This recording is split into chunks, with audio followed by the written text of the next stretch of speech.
Gel korkma, ben sana bir şey yapmam. Ayla The Doctor of War merupakan sebuah film kisah nyata yang berlatar perang Korea tahun 1950. Menceritakan tentang seorang tentara bernama Sersan Sulaiman dari Satuan Komando Turki yang secara tidak sengaja menemukan seorang gadis kecil yatim piatu. Tidak ada yang menyangka antara gadis kecil dan Sulaiman ini terjalin hubungan seperti ayah dan anak, saling menyayangi dan saling peduli satu sama lain. Sampai suatu saat ketika perang berakhir mereka terpaksa harus berpisah. Namun apakah semudah itu kisah kasih sayang mereka ini harus terhapus?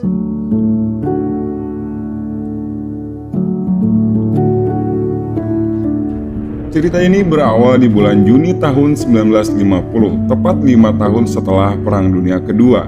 Di perbatasan antara Korea Selatan dan Utara ini, kita bisa melihat kehidupan normal dari beberapa keluarga yang hidup di sana.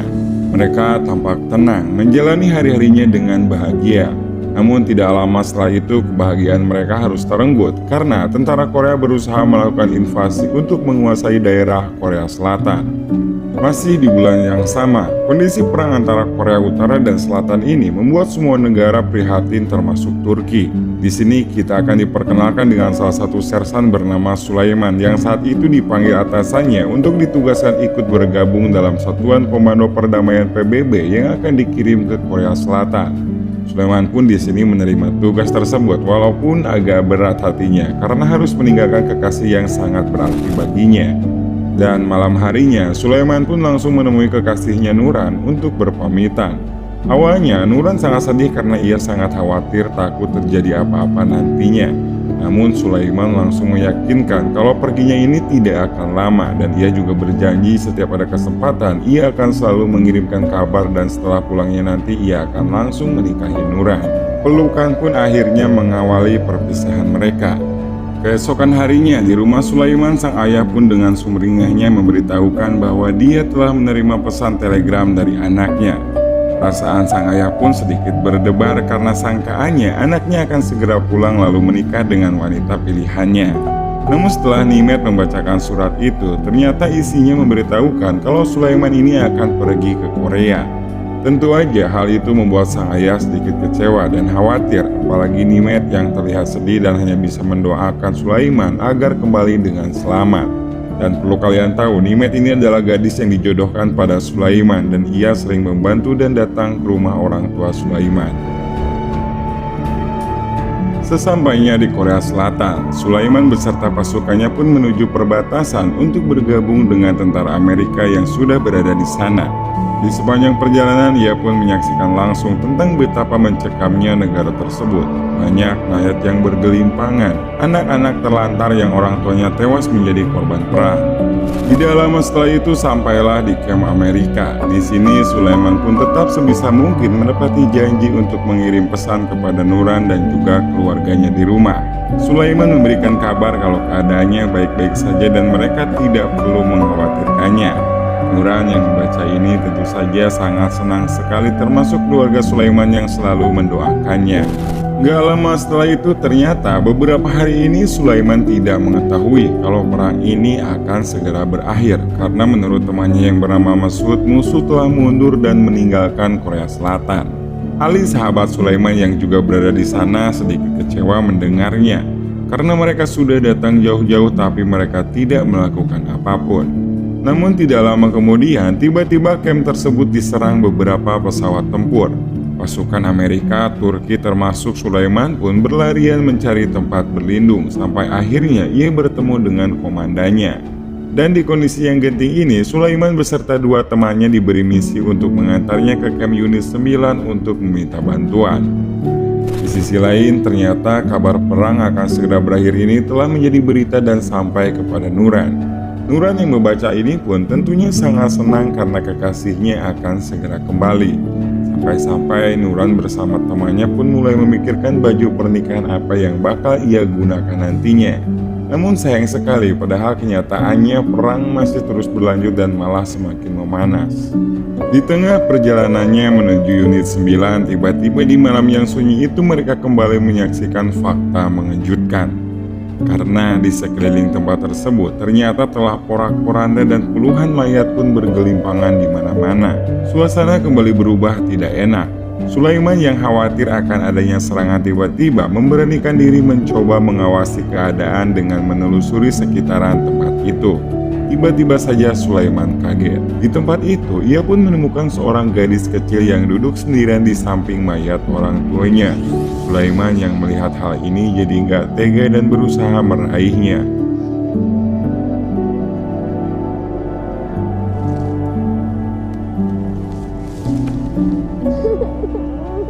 Tak lama setelah itu, sampailah mereka di unit 9. Di sini terlihat kalau gadis kecil ini merasa tenang ketika berada di pelukan Sulaiman. Dan di sini pun hampir terjadi perdebatan antara Sulaiman beserta teman-temannya.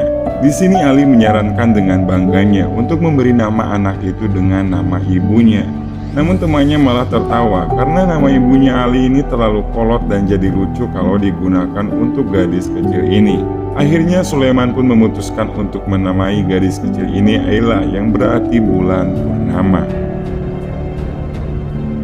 Keesokan harinya perjalanan pun dimulai dengan mengandalkan rute dari seorang penunjuk arah. Namun ternyata tentara musuh mengetahui rute mereka sehingga perang pun kembali pecah di sana.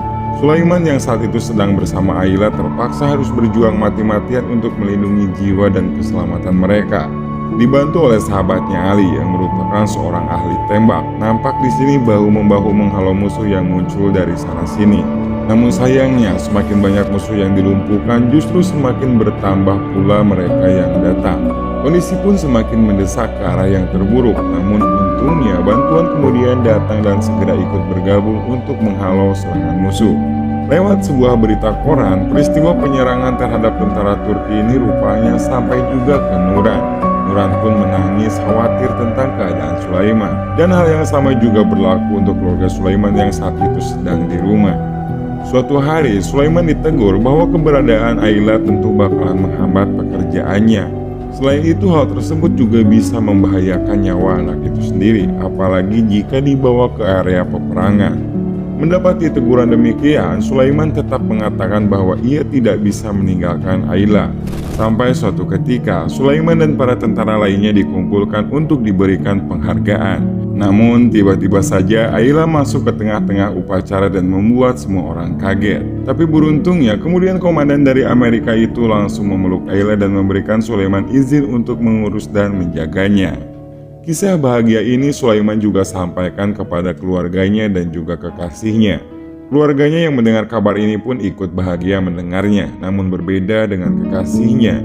Ia justru terlihat murung sedikit cemburu dengan kedekatan Sulaiman dan Ayla. Sampailah di Januari tahun 1951. Ayla tampak tidak ingin lepas dan ingin selalu dekat dengan Sulaiman. Kemanapun Sulaiman pergi maka ia selalu mengikutinya. Rasa kasihan yang awalnya menyelimuti benak Sulaiman perlahan-lahan berubah menjadi rasa sayang yang tulus. Dan sejak saat itulah Sulaiman pun mengurus dan menyayangi Ayla layaknya seperti anak kandungnya. Tidak hanya dekat dengan Sulaiman saja, Ayla juga bahkan terlihat akrab dengan tentara-tentara Turki lainnya. Di setiap waktu luang atau di waktu latihan, Ayla selalu duduk memperhatikan mereka. Maret 1951, musim dingin pun berakhir. Suatu pagi ketika mereka melakukan apel, tiba-tiba Ayla masuk ke tengah-tengah upacara sambil mengikuti setiap kata yang diucapkan komandan di sana. Semua kaget termasuk Sulaiman, karena ini kali pertamanya Ayla berbicara dan yang bikin herannya dia mengerti apa yang diperintahkan komandannya. Dan berarti selama ini Ayla selalu memperhatikan setiap kata yang diucapkan para tentara di sana. Semenjak itu di setiap waktu luangnya Sulaiman pun dengan sabarnya selalu mengajarkan beberapa bahasa Turki kepadanya. Sampai di suatu momen ketika Sulaiman mengajarkan beberapa bahasa, tiba-tiba Ayla mengucapkan kata papa dan langsung memeluk Sulaiman. Papa. Mendengar hal itu, Sulaiman pun memeluk Ayla semakin erat. Terlihat di sini Sulaiman sangat terharu dan bahagia mendengarnya.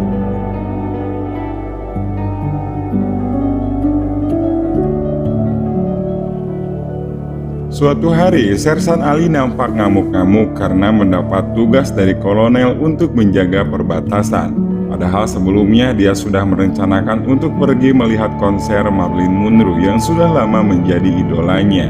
Sulaiman dan Merut pun berusaha menenangkannya dan berjanji kepada Ali kalau setibanya dari tugas itu Ali bakal dipastikan mendapat tanda tangan dari Marilyn lengkap beserta nama dan tanda ciuman darinya. Ya, mendengar hal itu Ali pun akhirnya sedikit tenang dan bersedia maju ke medan perang. Dan sesuai janjinya, Merut, Sulaiman dan Ayla pun berangkat menonton konser itu. Sulaiman di sini dengan cerdiknya meminta bantuan Ayla untuk mengalihkan perhatian Marilyn Monroe. Dan benar saja, sang idola pun menjadi terpesona tatkala melihat tingkah lucu Ayla. Beralih ke area peperangan, Ali di sini nampak tidak fokus dalam menjaga garis pertahanan. Hati dan perasaannya pun sangat galau dan pandangannya pun terus tertuju sama selembar foto dari sosok dambaannya. Sambil membayangkannya, ia pun lantas berjanji jika ia bakal menemuinya setelah perang berakhir. Namun sayang sekali sebelum hal tersebut terlaksana, sebuah tembakan menyambar jantung Ali dan Ali pun akhirnya seketika gugur di sana. Sulaiman yang mengetahui kematian sahabatnya ini begitu sangat terpukul. Sambil bercucuran air mata, ia pun meletakkan seikat karangan bunga dan foto beserta tanda tangan idolanya yang dijanjikannya pada Ali kemarin. Juli 1951. Hari ini bertepatan dengan 1 tahun tentara Turki berada di Korea, dan hari itu pula mereka dinyatakan telah bebas tugas karena nantinya tugas-tugas mereka akan digantikan oleh tentara-tentara dari negara lain. Hal ini tentunya membuat Sulaiman sangat dilema. Di satu sisi ia harus pulang dan memenuhi janjinya kepada Nuran untuk menikahinya. Namun di sisi lain ia juga khawatir terhadap nasib Ayla yang sudah menganggapnya sebagai ayah. Beberapa hari kemudian, sementara teman-temannya kembali ke Turki, Sulaiman pun memutuskan untuk tinggal beberapa waktu lagi untuk mengurus Ayla. Dari sini, Sulaiman pun kembali menuliskan surat untuk pacarnya dan juga orang tuanya. Yang isi surat tersebut berisikan bahwa ia menunda kepulangannya untuk beberapa waktu. Keputusan Sulaiman pun yang sepihak tentu saja mengagetkan sehingga membuat Nura dan orang tua Sulaiman pun jengkel dan marah bukan main. Di suatu ketika, Sulaiman pun dipanggil komandannya. Di sini ia diberitahukan kalau 10 hari lagi akan ada kapal yang membawa tentara yang masih tinggal di sana. Dan Sulaiman di sini diperintahkan untuk kembali. Sulaiman di sini menjelaskan kekhawatirannya terhadap Ayla. Namun sang komandan juga langsung menjelaskan kalau Ayla nantinya akan ditempatkan di sekolah Ankara, yaitu sekolah untuk anak-anak korban perang. Bahkan di sini juga hadir seorang pengurus sekolah tersebut dan memberikan baju seragam untuk Ayla. Tidak lama setelah itu sampailah Sulaiman bersama Ayla di sekolah Ankara yang akan menjadi tempat tinggalnya nanti. Di sini Sulaiman pun ikut melihat kondisi dan keadaan sekolah tersebut. Tampaknya Ayla betah bersama anak-anak lainnya, namun berbeda dengan Sulaiman yang tahu kalau dirinya akan pergi meninggalkannya.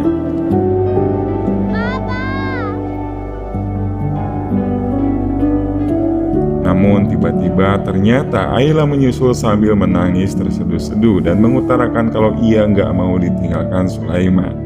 Sulaiman yang tadinya akan pergi pun kembali luluh dan semakin berat untuk melepaskan Ayla. Sebelum memutuskan kembali ke tempat asalnya Turki, Sulaiman pun akhirnya nekat menyelundupkan Ayla ke dalam koper agar ia bisa membawa Ayla bersamanya. Sebelum ia menaiki kapal, terlihat semua pasukan diperiksa dan didata. Di sini Sulaiman hampir ketahuan karena ia terlihat membawa koper dengan ukuran sangat besar. Namun di sini Sulaiman bisa meyakinkan kalau di kopernya tersebut hanya berisi oleh-oleh untuk keluarganya. Ia pun akhirnya tersenyum dan lolos.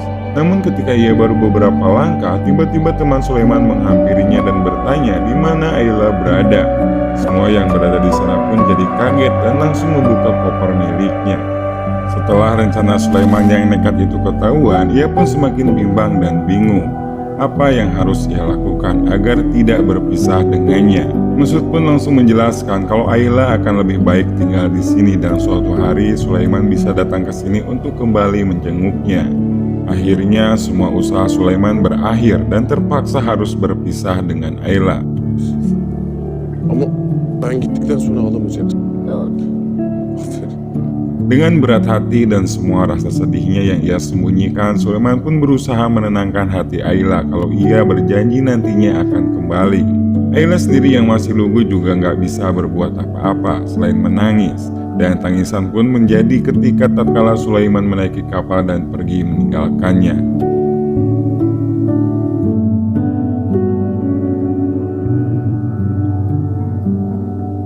Sesampainya di Turki, hal yang tidak diduga pun terjadi, karena ternyata Sulaiman harus menerima kenyataan pahit bahwa Nuran sudah menikah dengan orang lain, sehingga membuat Sulaiman benar-benar terpukul atas peristiwa itu.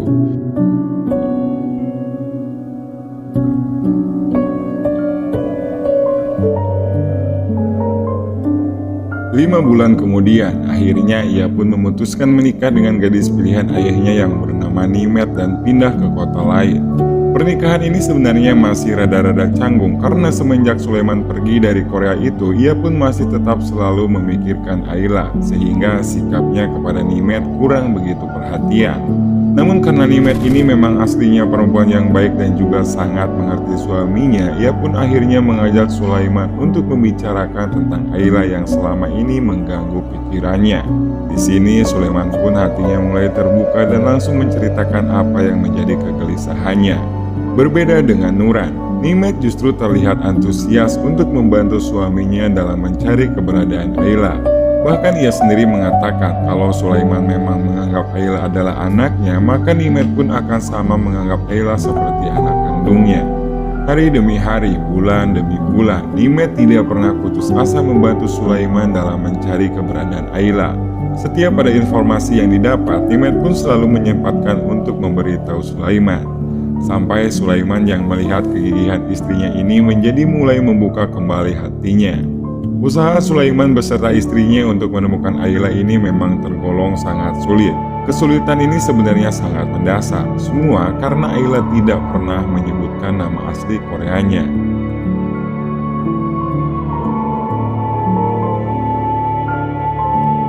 "47 tahun berlalu semenjak Sulaiman berpisah dengan Ayla.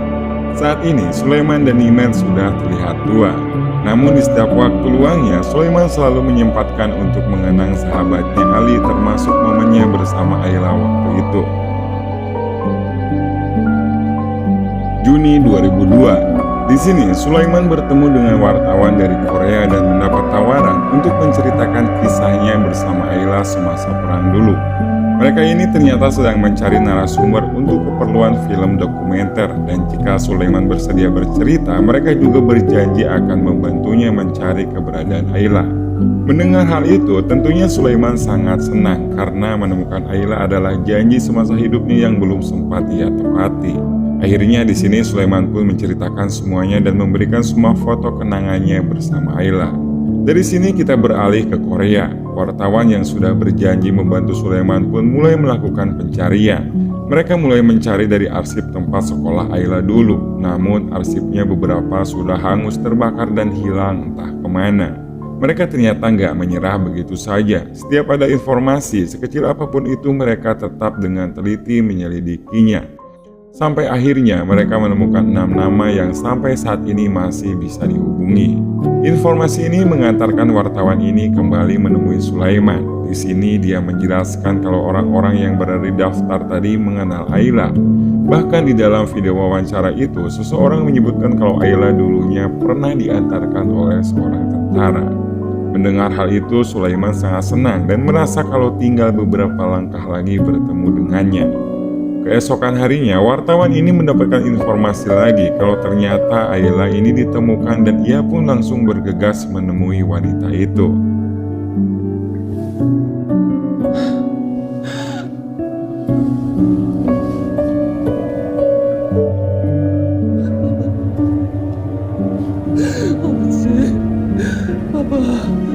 April 2010, tepat 60 tahun setelah perang berakhir.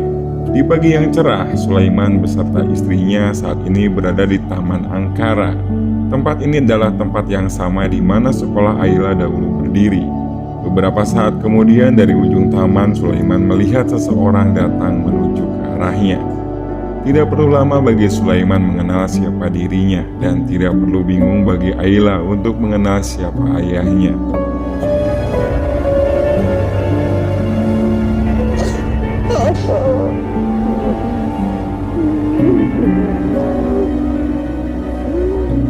Bunlar evlatları için mücadele Mereka pun tidak kuasa lagi menahan air matanya.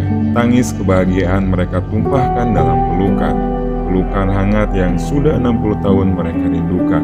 Dari sini film pun berakhir dan 10 April 2010 adalah tanggal di